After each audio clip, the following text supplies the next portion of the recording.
is going to be a bit of a ramble. I was laying in bed last night and thought to myself, we were kind of having a conversation, me and friends, and it was a bunch of like hot takes. People were throwing hot takes. I feel like there's always very hot takes when it comes to like the sports world. And I thought to myself, you know what? I bet there are people out there that have written or talked about gaming hot takes. And so that's what we're going to be exploring today. I've found a couple of forums and even one article talking about gaming hot takes. And I kind of wanted to just go through and read some of them and kind of get, give my 2 cents, whatever that's worth, on whatever the hot take is.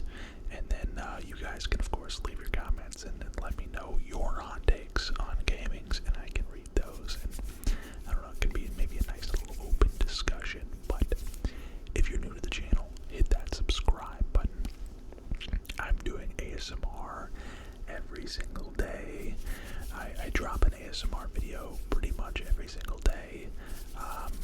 And if this is something that you're into, ASMR gaming, maybe you just like the sound of my voice, hit that subscribe button.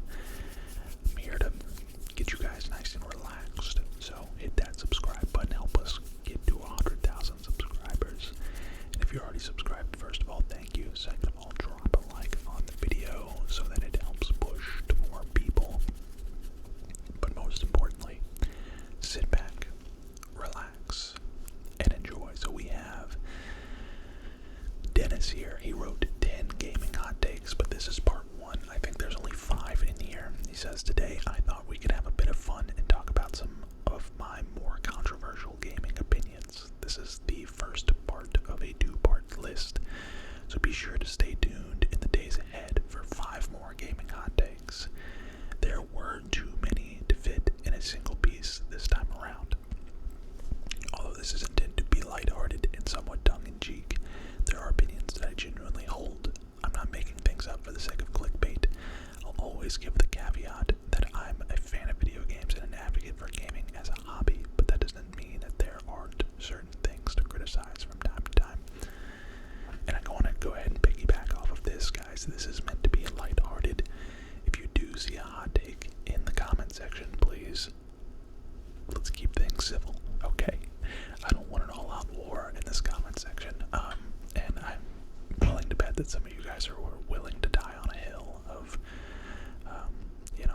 this, that, and the other. So, gaming has changed a lot since I first picked up a joystick at a kids club in the 80s. Okay, so this is an older gentleman, and I've seen the games industry and games themselves evolve dramatically. Most of these changes have been for the better, but perhaps not every last one.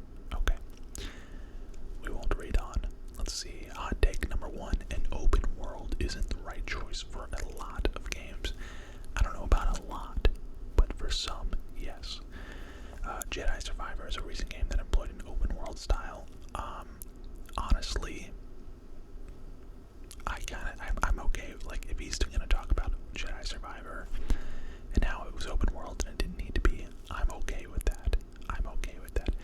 Some games are like pseudo. I would consider Jedi Survivor a pseudo open world game. They're open world in a sense. Like, yes, you can travel to any planet you want to and go anywhere you want, but the storyline is very linear, and it's like very narrow open world, if that makes sense. Whereas like a Skyrim or a Red Dead or a GTA, you can literally go anywhere and do anything at any time. This is more of like I would consider this like a pseudo open world game. I'm gonna call it that. I just made up that term. I don't know if that's an official term. Open worlds became a gaming trend sometime in the early 2010s, and too many publishers nowadays insist on forcing the formula onto titles that are entirely unsuited to it. Some open worlds are great, but I'd argue that relatively few manage to hit the golden combo of being both a well-constructed open world and one that suits the game in question. There have been some fantastic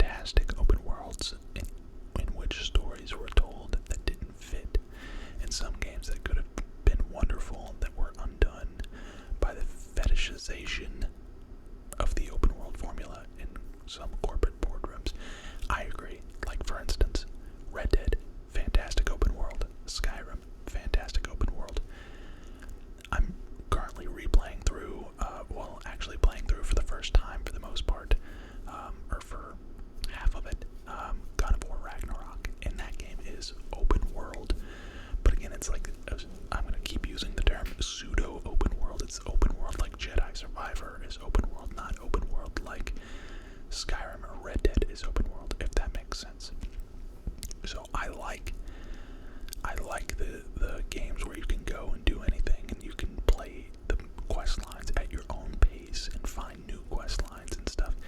There are side quests in Jedi Survivor, there are side quests in God of War Ragnarok, but you only come across those side quests once you've completed something in the main quest, if that makes sense. Like, if you've unlocked a world, the whole world isn't unlocked immediately, if that makes sense. You have to, like, play the story to unlock different worlds. And that's why it's not true open world, like in Elden Ring, something like that. In many, many cases, having distinct levels or separate sections of a larger map just works.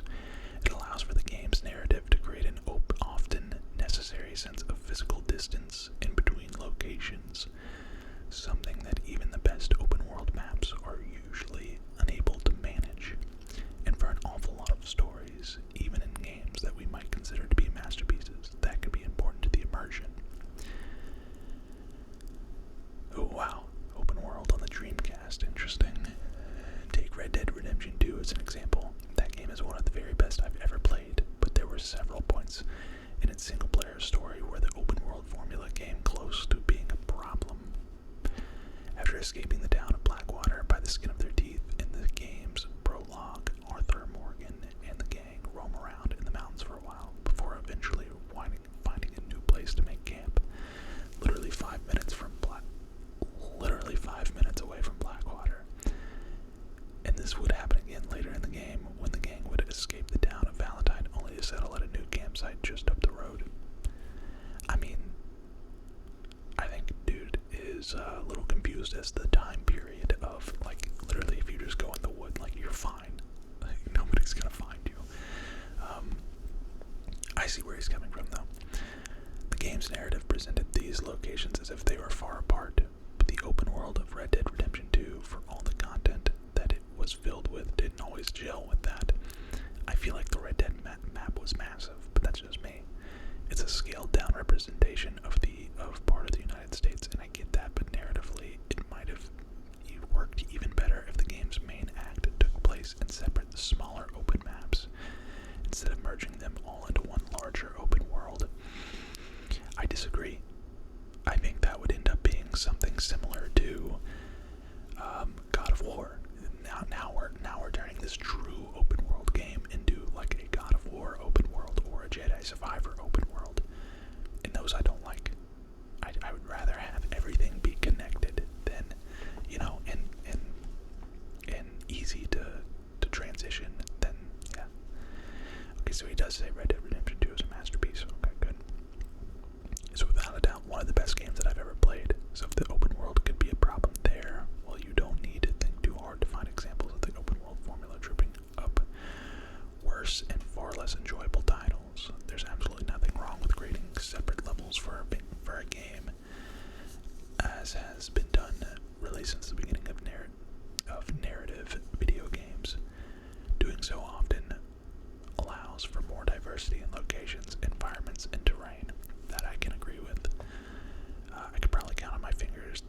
So he suffers from arthritis, including in my hands and fingers. I don't have the ability to pull off complicated multi-button combos anymore, if I ever possess such an ability.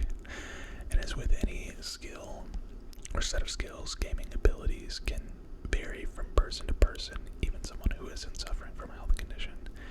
I mean, I can get down with that. Like I said, the Dark Souls series isn't really for everybody, or the Souls-esque games like Elden Ring and stuff like that isn't really for everybody, and you can see that as a pro or a con, I guess. He sees it as a con. I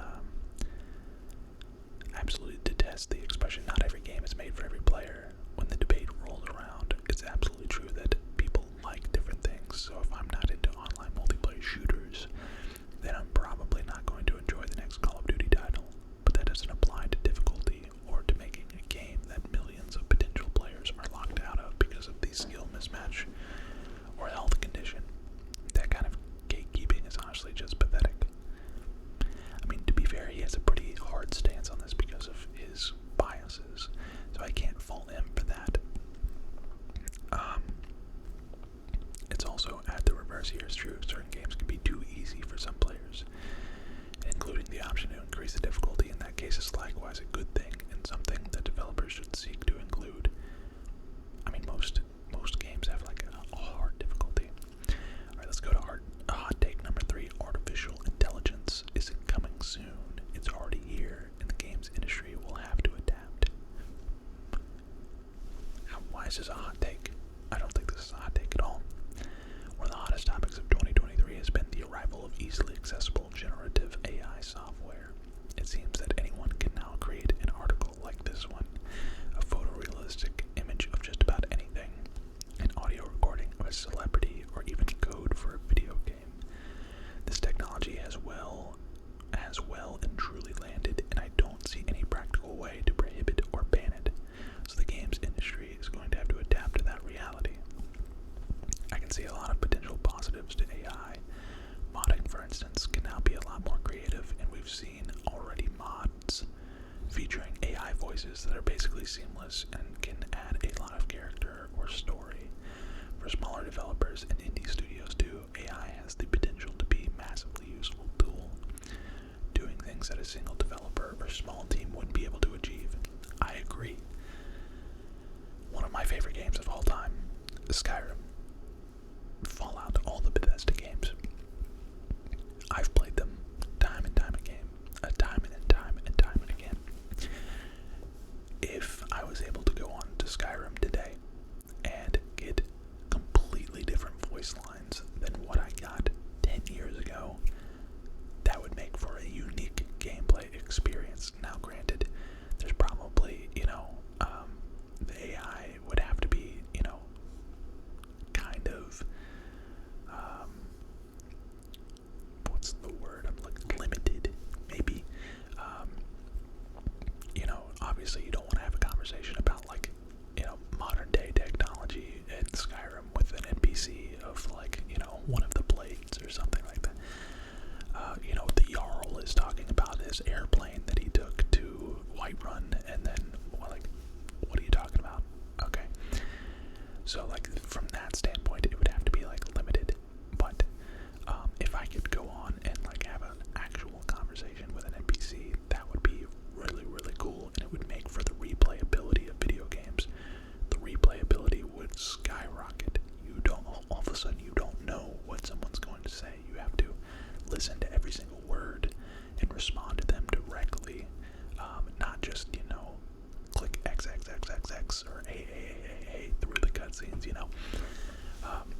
It would really add like a layer of detail into video games, and I don't think that that's a hot take at all. Maybe it's a hot take because people don't want game developers to lose their job, and I definitely don't want that.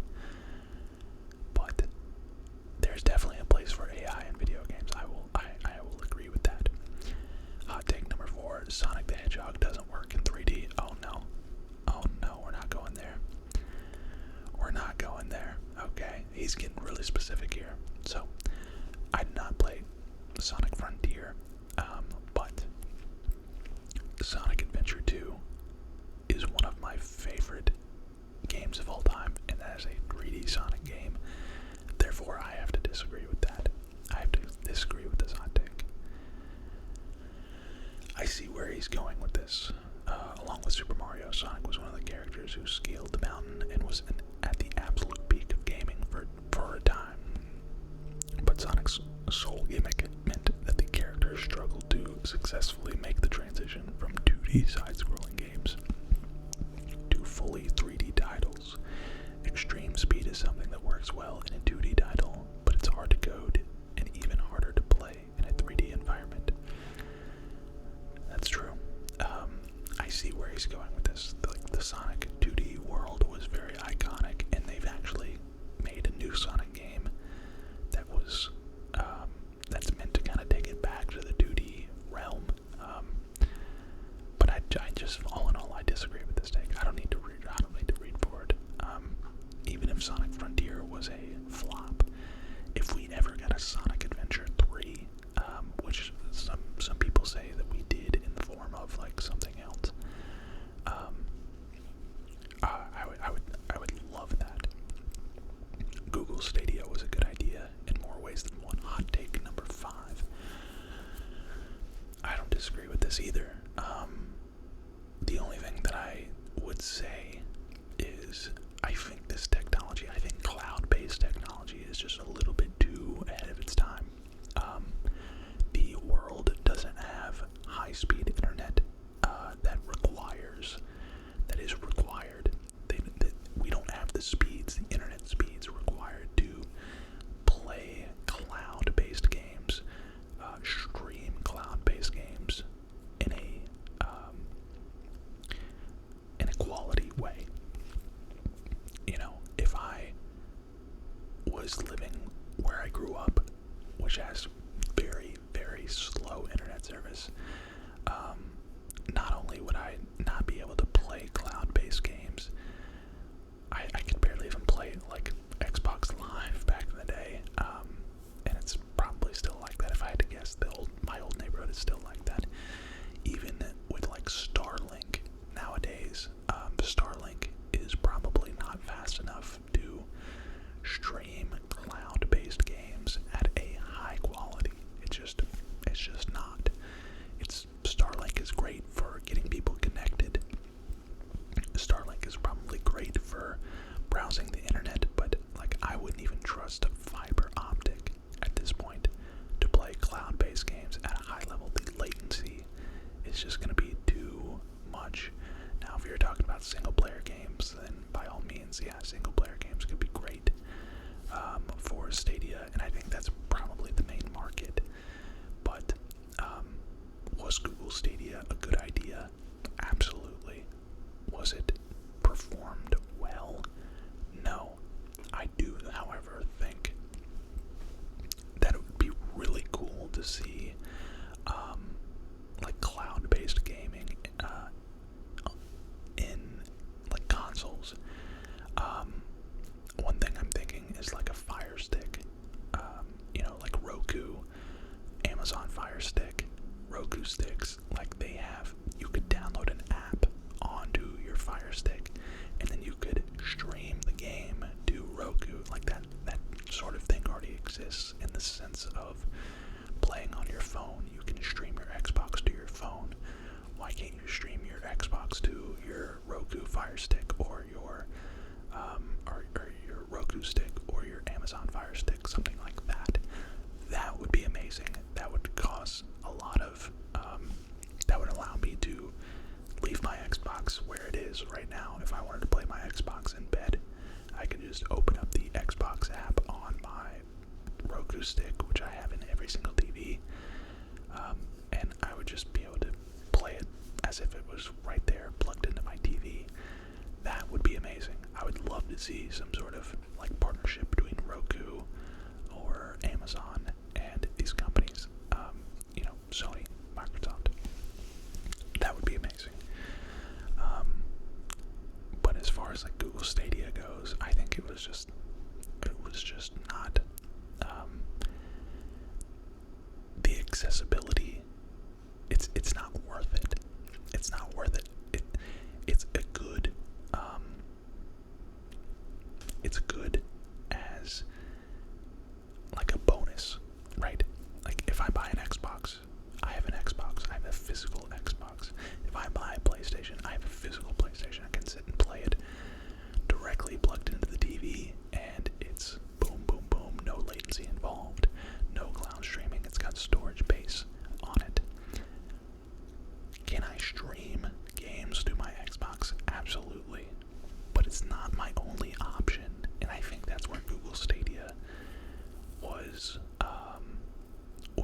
was a mistake. I think Google Stadia, to my knowledge, Google Stadia was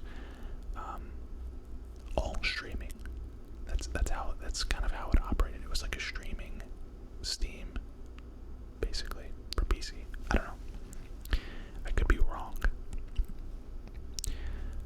There were a myriad of problems with Stadia, and Google's track record of not backing up its projects and investments, nor giving them enough time to deliver. Guilt was one of the only Stadia exclusive games, okay? Represented the first potential shakeup for a pretty stagnant industry in nigh on 20 years. Since Microsoft entered the video game market and Sega dropped out, there have been 3 major hardware manufacturers and 3 main gaming platforms.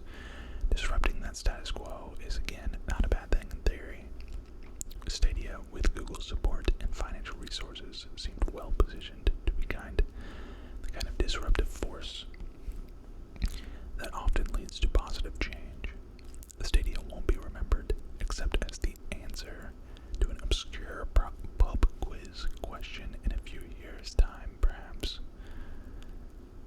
Designed to be compatible with Google Chromecast devices as well as other platforms. Interesting. So, boom.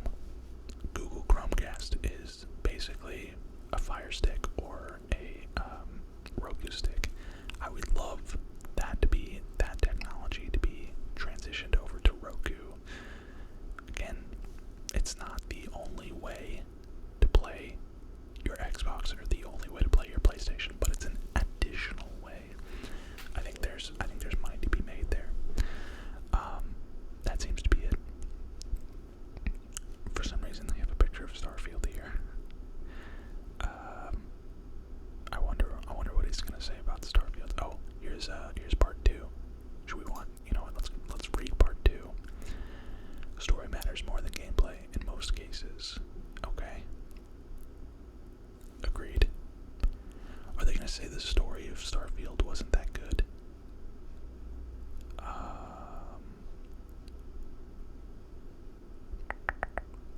I said something rather telling. I didn't really appreciate it in the moment, but looking back, I think it sums up my relationship with video games as a hobby quite well.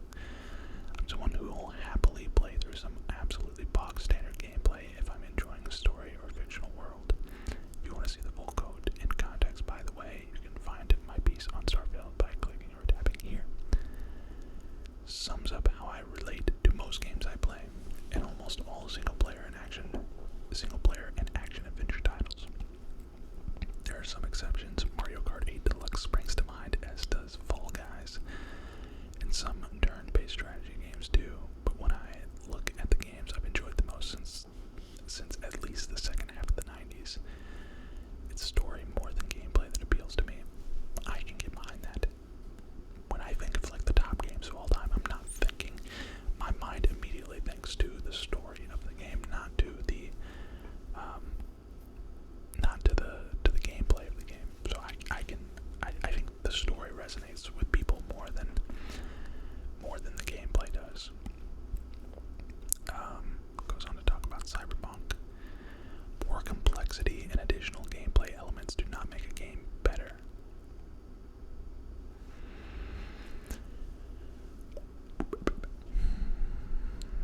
Strategy and tycoon games seem to fall victim to this very easily. I adored Roller Coaster Tycoon when it launched in 1999. It felt like a game was simple to get started with, but difficult to master. In contrast, when I tried 2016's Planet Coaster, I was hit with such a huge wall of options and features that it was off-putting. I didn't know where to start. I think the simplicity of Roller Coaster Tycoon is what made it so amazing. And I might start a Roller Coaster Tycoon series at some point. I've talked about doing that in the past. If you've never played Roller Coaster Tycoon, it's a masterpiece. It is a true masterpiece. Let's see, skill points in leveling up in Assassin's Creed Mirage. Don't get me wrong, I love a good role-playing game, but when I boot up something like Assassin's Creed or Destiny, the last thing I want or expect is to spend ages in menus micromanaging a character who, to be blunt, doesn't need that level of engagement.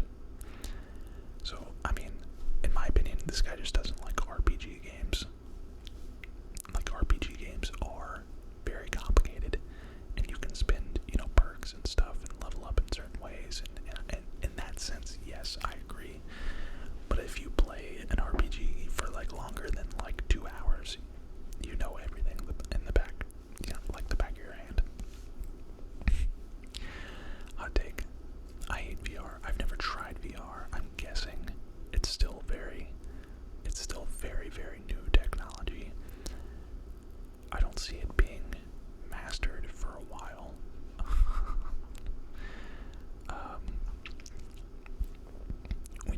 sequels and more original games.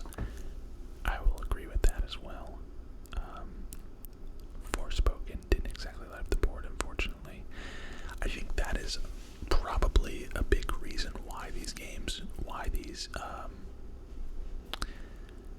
companies keep doing sequels, because they work.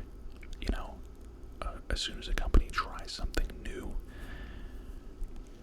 that's when things kind of, they're taking a big risk. Forspoken was one of those games that was kind of talked about. Matter of fact, I covered Forspoken in a Team Diverge video, talking about the story and like how it's one of the bigger games of 2023, coming in 2023. And I don't know that I've ever even seen any gameplay on the game, honestly. Anthem was another one. That game flopped incredibly hard. Apparently Starfield has had a drop in its player count. I still very much like Starfield, but I haven't touched it since its launch. So that's why we have fewer sequels, or fewer original games and more sequels. It's just, if it works, don't break it, you know? Hot take number 10, graphics actually do matter. I agree with this 1,000%. 2,000%. Graphics matter in video games. I don't want to play, I will say this. Can you make a good game without it being good graphics? Absolutely. Minecraft, one of the best games of all time, if not the best game of all time. Is Minecraft better with shaders? Abso-freaking-lutely. I will die on that hill. You add shaders to Minecraft, HD textures to Minecraft, makes the game way more fun, in my opinion. Way nicer to look at. Granted, some of the texture packs are a bit goofy, in that I don't like the vanilla texture pack. There's nothing wrong with it. There's nothing wrong with the vanilla texture pack. But you're telling me you add ray tracing and reflective surfaces, that doesn't make the game look 100 times better, and thus make it more fun? Come on. Minecraft is the perfect example for this. And of course, when you go back and play older games, sometimes they don't stack up anymore because the game just looks terrible. They were good for their time. It looks like he's talking about Grand Theft Auto Vice City for 2002. Looks fantastic. Honestly, it doesn't look that bad. When you separate graphics from art style, because they're really two different things. South Park, The Stick of Truth, stands out because of its visual style. So I'm not exactly sure what his point is here. I'm not going to read it completely, but come on. Let's actually read this. Hold on. This is perhaps the most contentious point on this list. I've lost track with the number of times I've heard someone variant the expression graphics don't matter when discussing video games. But you know what? If you showed me two similar games in the same genre, with the key difference between them being the one that was a ray tracing Unreal Engine 5 beauty and the other one looked like a Nintendo 64 game that had been sneezed on, I know which one I'd choose to play, and I agree. I agree wholeheartedly with that. When I was really getting into gaming as a hobby in the 1990s, it seemed like the push for better and better graphic fidelity was never ending. Games used their visuals as a selling point, and that trend continued on to the 2000s with consoles like the Xbox and PlayStation 2. It would have seemed wild in those days for a game to not only take a backward step in graphical terms, but to celebrate doing so. Interesting. I agree. I agree 100%. But this isn't the only hot takes that we have for you guys today. Control tab. What was it? Control 2. Alt 2. What? Alt 2. Control 2. There we go. Still learning my hotkeys when it comes to Chrome. Here is a subreddit, and I'll zoom it in just a little bit so you guys can maybe read it a little bit. What's your spiciest video game hot take? This is Giant Bomb, Reddit subreddit Giant Bomb 3 years ago. So this is an older feed, but it looks like people have been updating within like the last couple days, or recent history. What is your spiciest video game hot take? God of War is overrated. I'm sorry, but I was disappointed by it. I feel like when I was playing God of War for an ASMR video, or an ASMR series, I was doing it on the second channel. I was having fun with it. But I wasn't like too immersed. Now I'm playing through it on my own time, and I've found it to be much more intriguing. I don't know if it's because I was making content on it, or if it's because I was doing ASMR over it, and I couldn't hear, all of the music and the the depth of every conversation. I think I'm having more fun with it now. That being said, I don't think it's overrated. I think it's properly rated. Maybe. Ghost of Tsushima is such an overrated game. I've never played Ghost of Tsushima, so I cannot say whether it is or not. Red Dead Redemption 2 is overrated, and it didn't deserve Game of the Year as much as God of War did. Okay, so we have some separate points of view here. Maybe this person was meant to reply to this person. Red Dead Redemption 2, slow start. Once you get through that slow start, though, it is an absolute masterpiece. First-person shooters are an easy out for programmers who don't want to animate playable characters, and it's lazy. Okay, now, get out of here. I mean, I see where they're coming from, but like, first-person shooters are literally iconic. Like, one of the biggest first-person shooters of all time, one of the biggest games of all time, is like Doom, like the Nintendo 64 Doom. Like, sure, that was probably really easy to make, and I'm sure some of these newer games are easier in a sense that you don't have to worry about animating the playable character past what you see from their point of view. But to call it lazy, no. Sonic Superstars is just Origins, but even more worse than it originally was. I've never played Origins or Superstars. The BioShock plot twist is very overrated. Is that a later BioShock? I can't remember the BioShock plot twist. I can't really remember BioShock 2 too much. CSGO players defend spraying because they have bad aim, and the devs thought adding a dice roll system when it comes to aiming was a good idea. I don't know anything about CSGO either. The Dark Souls soundtrack is heavily operated, and the Zelda series has the best soundtracks out of any game series. That is a fact. Zelda soundtrack is, without a doubt, the best music in any video game ever. I don't care which Zelda game you're talking about. Zelda has the best music, the most iconic music out of any video game. I'm with this guy. I don't think that's a hot take at all. Most video game stories lack artistic merit. What do they mean by that? Video games can do so much more than simply copy filmic language the way they do in many prestige AAA games. Stories told through interactivity are far more interesting than those told through dialogue. Here's a hot take. Anyone who says play video games for the story needs to read some books. Playing a video game for the story is like going to McDonald's to listen to the music. You can get so much better somewhere else. I like that. If you're playing video games for the story, like, I like to play video games for the story. I like that. I don't like having the story spoiled. Like, if I come across, actually, as a matter of fact, I came across a God of War TikTok, literally, I think this morning, and as I was scrolling, I was like, nope, not watching. I don't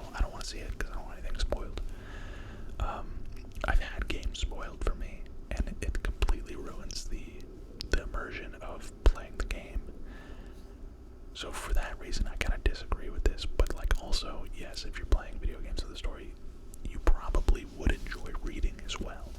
I think both things can be true. I think you can, enjoy a good storybook while enjoying a good story in a game. I don't want to go through all of these. Bethesda is no longer a developer worth considering a purchase from. What? Who? Oh, huh.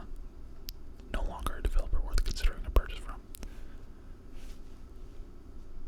Bethesda literally makes the best video games when it comes to like what you're paying for, like the bang for your buck. The games are massive. What is this guy on? They've been sticking with the decrepit engine for going on 3 generations at this point, while actively moving away from what the engine was built for. Chasing a wider audience has had some positive results, getting rid of the hidden dice rolls for hits in combat and Morrowind, but also removed player autonomy to the point where playing their games no longer feel like a proper adventure. Skyrim's absolute dependence on the compass and objective marker was kind of the canary in the coal mine for me. Wait. Absolute dependence on the compass and objective marker. Did bro not play Oblivion? Like, what? Okay. Fallout 4's utter lack of dialogue options was where it became apparent to me that their development objectives no longer aligned with where they were. Now, change of priorities can be fine, but for F's sake, that engine is being held together with chewing gum and paperclips at this point. I will say they are due for a newer engine for sure. I'd like to see a Skyrim and Unreal Engine, something like that. The rest of the industry has gone up during that run from Morrowind to Skyrim. No one, especially on consoles, was making interesting, expansive, and interactive worlds like they did. Now that sort of world is standard in Bethesda's tech and storytelling has either stayed still or gotten worse. I disagree. Bethesda is still the king of open world games, but that's just me. No one is just going to build a PC no one is just going to build a PC in response to next-gen gaming like the staff keeps thinking they'll do. If they're going to do that, they already have. Doom 2016 wasn't that great. I thought Doom 2016 was fun. Matter of fact, I started playing Doom Eternal over again in my own free time recently. VR will never be popular. Disagree 100%. I'm close to taking a leap into VR. I wanted to from the very first instance of VR, but I knew, like, guys, with this being a new technology, I don't know if anybody remembers the first iPhone, but that thing looked like absolute trash compared to what iPhone is now. The same could probably be said when it comes to like a VR headset, so that's why I haven't really taken a jump into VR. Now, this guy did say this 3 years ago. Now Apple is coming out with a VR headset. I'm sure there's probably been a new Meta Quest and a PlayStation headset to come out in the last 3 years. Maybe his opinion has changed. Sonic was never good. This dude must be talking about the restaurant, bro, because I don't know what he's talking about. Breath of the Wild's weapon durability system is good. No, that's literally the number one reason why I hate Breath of the Wild and Tears of the Kingdom. I don't like those games because of the weapon durability system. I think it's just not good at all. I want to see what other people said. Nothing in Breath of the Wild is good, not even the art.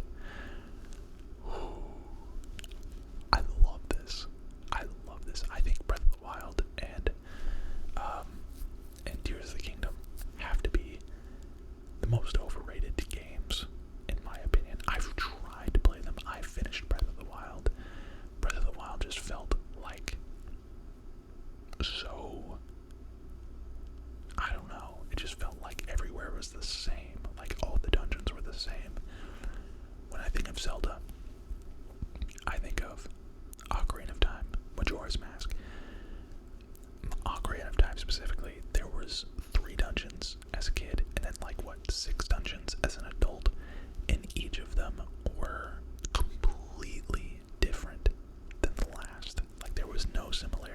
whatsoever. I guess you could say like maybe there was a similarity between like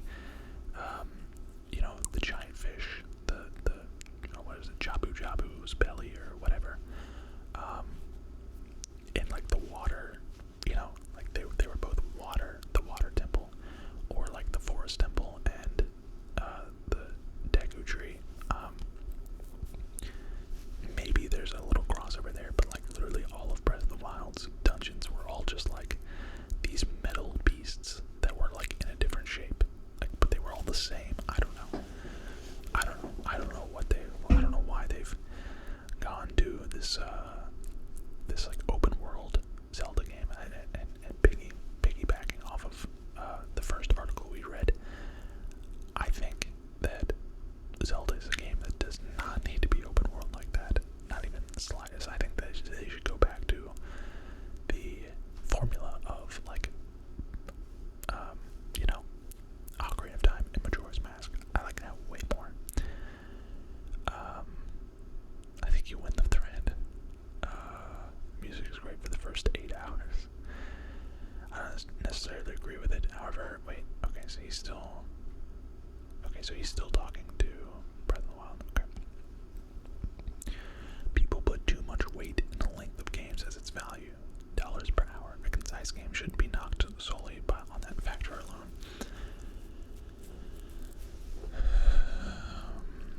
A big thing for me is replayability. So like length of the game. Sure, if the game is only 8 hours and it was really, really good, that's fine. Am I gonna play it again?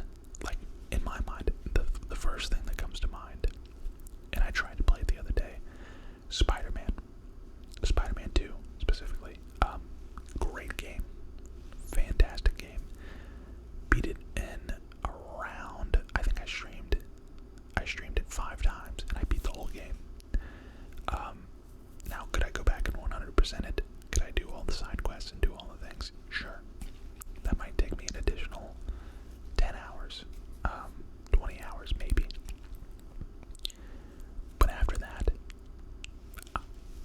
I'm just not gonna play it again. Like I wouldn't play it again. I tried to play it again this past weekend, and I was just like, you know what? Nah, I'm kind of over this game, and I borderline if I look to find a new PS5 game to install, I'm probably gonna just uninstall Spider-Man. That being said, you go to a game like Skyrim or a game, I always go back to Skyrim. I always mention Skyrim because it's like so perfect. You can sink hours upon hours upon hours upon hours. Like I can go back and play that game today, and it's over 10 years old.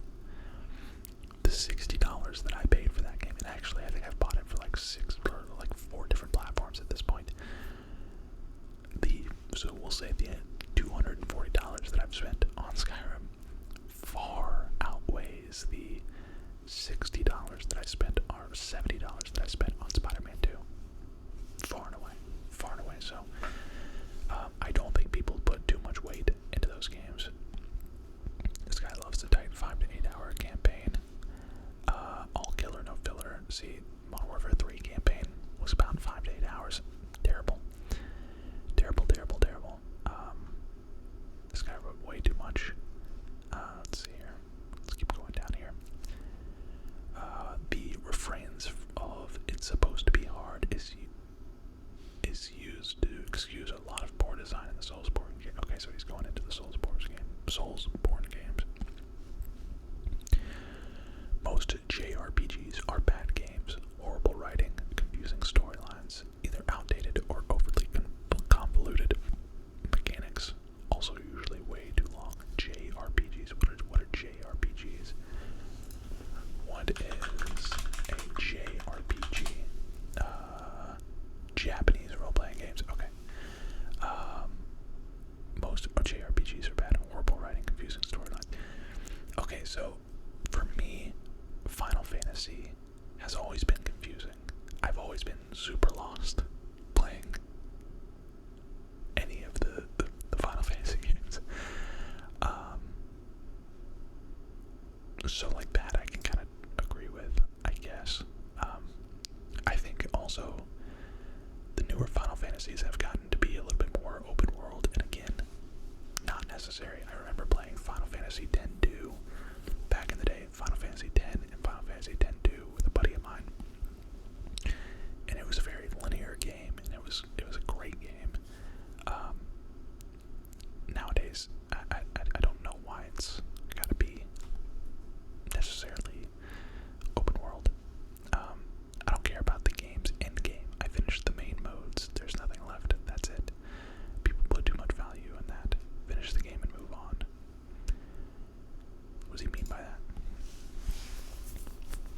Finishing games is overrated. Most games don't have story good enough to see through, or enough gameplay variety to last the full runtime. Nearly every open world game can easily be dropped midway through and miss very little. Bro, what? The Crew 2 in a nutshell. There's more quantity over quality in AAA. Oh wait, The Crew is an open world game. Like, I guess it's an open world racing game, sure, but like, I feel like there's so many different details to be found. I mean, I guess if you're enjoying the game, then yeah, sure. I think these guys are confusing, like not enjoying a game with like, I don't know. I can't imagine just like dropping a game that I'm enjoying midway through. You would miss so much. I don't know where these guys are coming from. Let's go. Let's see. Crash Bandicoot is revered as much as it is because it was the first 3D game that a lot of people played. It was never that good of a series.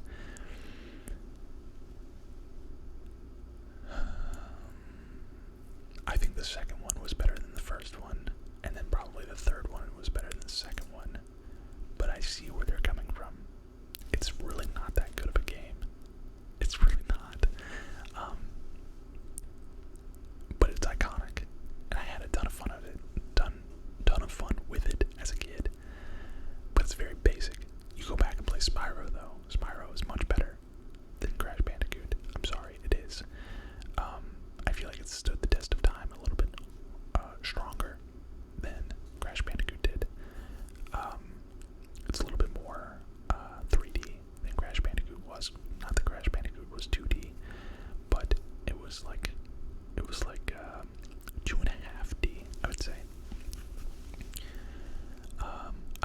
I liked the series and agree. I only finished 3 in the HD version because that was the first one I played and didn't have as much fun trying the other two. I mostly like the art style and design of the worlds. The new Crash Team Racing is a really good card game though. I haven't played the new Crash Team Racing. Very little of the SNES library holds up and is only praised by people with nostalgia goggles or young video game fans trying to cultivate a sense of history. That's probably true. That's probably very much true. The Switch is highly overrated. Back before the quarantine, I had to drive to get to work, so the mobile aspect did nothing for me. The eShop is an unresponsive piece of garbage, possibly the worst launcher shop in gaming aside from the Bethesda launcher. Also, the Epic Game Store works fine, and honestly, I don't really miss the missing function. Okay, oh, this is a different. Okay, so it's 2 takes in one. I want to see eShop. There's no add to cart function. It isn't great on the Switch or anything, but I do all my shopping from my PC. Wait, what? Interesting. It's inexcusable. The Switch doesn't have the VC, the voice chat. Dish Nintendo gets a free pass on because they make a new Mario and Zelda every 5 years is astonishing. What do they mean by VC? There are valid criticism. Okay, back to the Epic launcher, and then talking about the Windows Store. I agree. I think the Switch is overrated. I would like to see Nintendo go back to a dedicated console. I went in on a rant about this. I think during a live stream or something. I would like to see, not that the Switch isn't super valuable as a mobile console, it's a handheld console.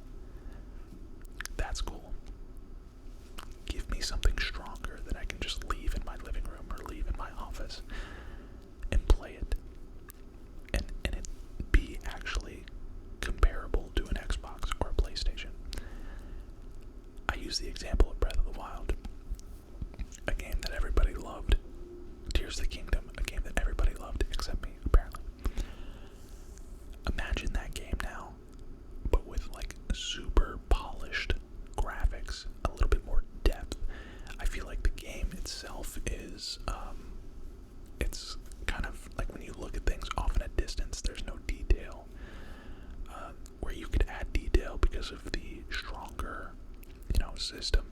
Because it's not a handheld, you can have, an actual like graphics card in it and stuff like, like a strong graphics card and could actually play in 1440 instead of like 720 or whatever the Switch is, locked at. 4K graphics on a Switch would be crazy. Allowing difficulty sliders in games does not take away from the achievement of beating it. Not having them only puts more gates in the way of newcomers. This guy might be the guy that wrote the original article that we read.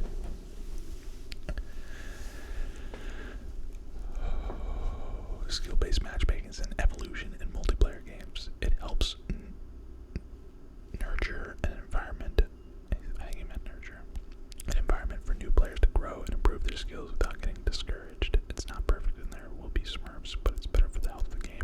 You, sir, are clueless. That was 3 years ago. Maybe he's changed his mind since then. Skill-based matchmaking is literally the epitome of just what it's the biggest turn-off for me for multiplayer games now, because I can't have fun playing multiplayer games anymore because everybody is just trying to become the biggest sweat in the world, and it's because of skill-based matchmaking.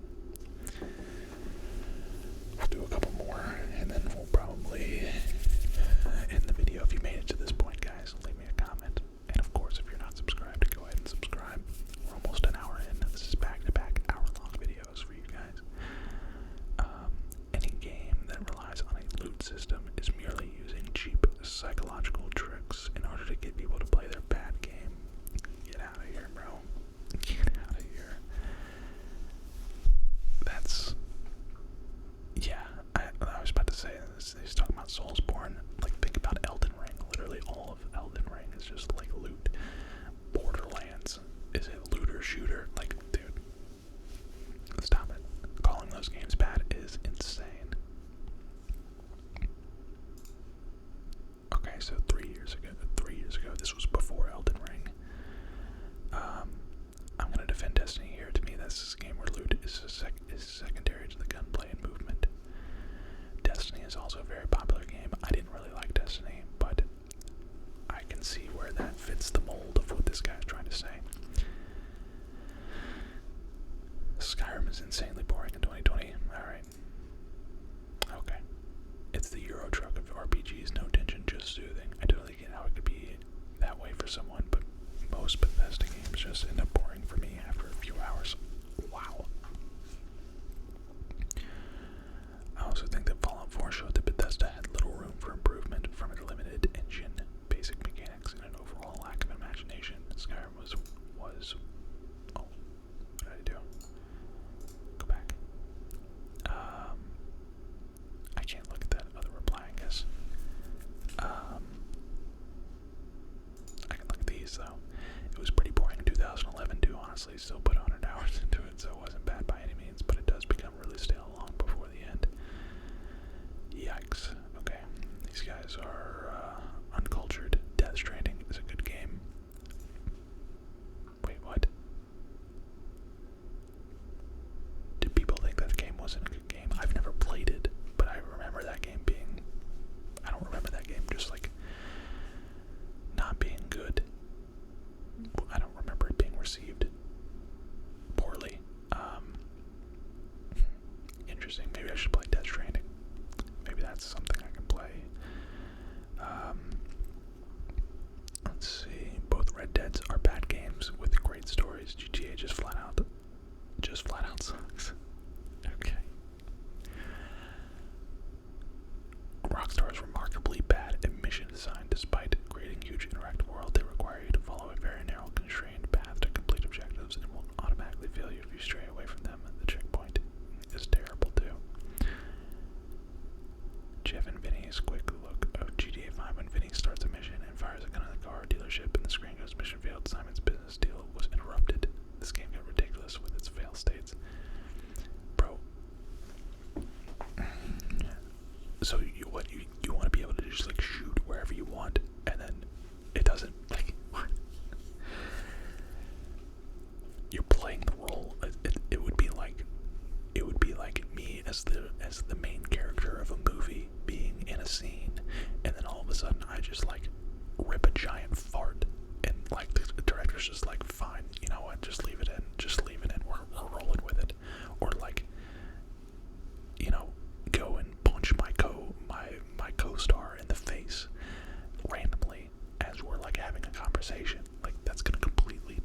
was at least one mission in GTA 5 where the objective was follow this guy to get the info, and I just shot him instead out of annoyance, and he dropped the info there. And then 99% of the time, you were correct though.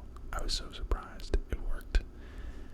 It might actually be my favorite memory of the game. Wait, interesting. So apparently, he's defending the stance of like sometimes you can't do things. Interesting. Interesting.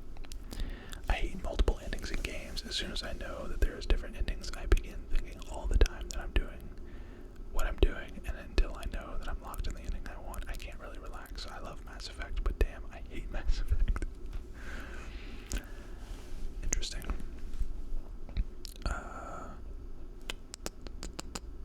Let's see. This is a roundabout positive take. The early 3060 era of Rare was Rare at their best. Cameo, Banjo Nuts and Bolts, Viva, effing Pinata. I like plenty of older stuff here, but that was a fantastic creative streak. Cameo was one of my favorite games when the 360 launched. It was a great base on which to build up a franchise. I would like to see them